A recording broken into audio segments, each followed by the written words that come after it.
Það engin sturta eins góð eins og svo sem þú ferð í heima hjá þér eftir 8 daga útilegu. Það besta sturta allra tíma. Ég heiti Páll Ásgeir Ásgeirsson. Ég gefið út samtals 16 leiðsögubækur og þessi sem heitir Bíll og bakpoki, hún kom fyrst út 2006 og hefur nú verið endurútgefin með 6 viðbótarleiðum, þannig að það alls 16 gönguleiðir í henni. Þessi bók, bæði þá og nú, hún byggir á þeirri megin hugmynd að þetta útivistarhorn, það að segja ferðast með allt á bakinu, sem kallað að það sé í rauninni eitt svona skemmtilegasta viðfangsefni allra útivistarmanna.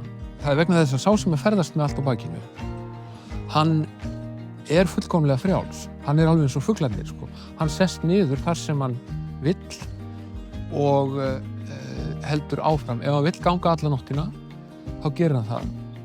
Ef hann vill lýsa ferðalaginu, binda enda á það hádegi, að því hann finnur einhvern fallegan stað þar sem hann vill setja stað, þá gerir hann það.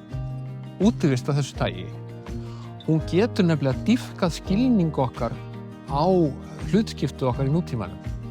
Vegna þess að við erum umkringd óþarfa allan daginn og við höfum það svo gott að við vitum ekki hvað við höfum það gott.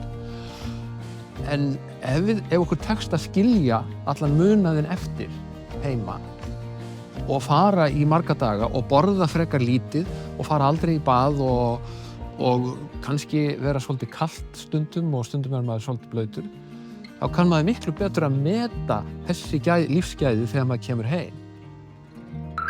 Forlagið.